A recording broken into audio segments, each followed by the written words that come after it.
প্রশ্নের উত্তর দিয়ে প্রথম আমি কোনো গিফট পাইলাম। তাই নাকি? ধন্যবাদ। আচ্ছা, আসসালামু আলাইকুম। ওয়ালাইকুম আসসালাম।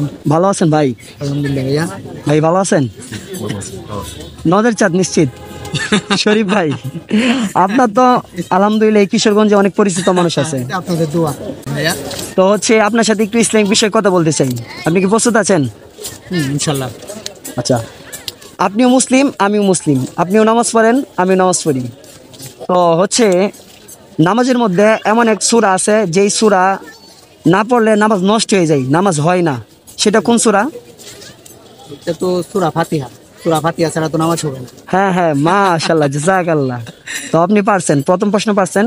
দ্বিতীয় প্রশ্ন হচ্ছে প্রতিটা মুসলমানের জন্য কয়টা সূরা শিক্ষা করা ফরজ? আমরা যখন বক্তব্যে পড়তাম তখন তো হুজুর আমাদেরকে 10টা সূরা শিখাইছে, তবে নামাজের জন্য 5টা সূরা শিখলেই হয়। হ্যাঁ হ্যাঁ, মাশাআল্লাহ, জাযাকাল্লাহ। সূরা ফাতিহা আর এর সাথে সুন্নত নামাজ বা ফরজ নামাজ পড়ার জন্য, আর সুন্নত নামাজ পড়ার জন্য আর 4টা সূরা। হ্যাঁ হ্যাঁ, 4টা সূরা। তো মাশাআল্লাহ, জাযাকাল্লাহ, আপনি তো পারছেন। না, এগুলো তো আমরা অনেক শিখেছি। আমাদেরকে বক্তব্যে হুজুররা শিখাইছে। হ্যাঁ হ্যাঁ, ঠিক আছে। তো তৃতীয় প্রশ্ন হচ্ছে বেতের নামাজের হুকুম কি? বেতের নামাজের হুকুম কি? ওয়াজিব। ওয়াজিব, মাশাআল্লাহ, জাযাকাল্লাহ। ভাই আপনি পারছেন, আপনার জন্য অসংখ্য অসংখ্য ধন্যবাদ ভাই।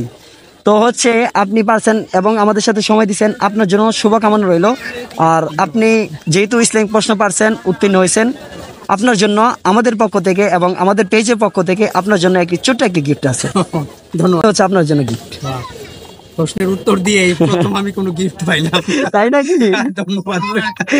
আচ্ছা আচ্ছা, ঠিক আছে ভাই। তো একটা বিষয় ভালো লাগলো হচ্ছে যে আপনার মানে ইসলামের প্রতি অনেক ধারণা আছে, আমি এতটুকু বুঝতে পারলাম। না, আমরা তো মুসলমান, আমাদের প্রত্যেক মুসলমানের এই আমাদের যে বেসিক লেভেলটা আছে এটা অন্তত জানা দরকার। হ্যাঁ হ্যাঁ আর এইগুলি তো আমরা যখন ছোটবেলা মক্তবে যাইতাম হ্যাঁ। তখন এইগুলি শিখতাম। হ্যাঁ হ্যাঁ।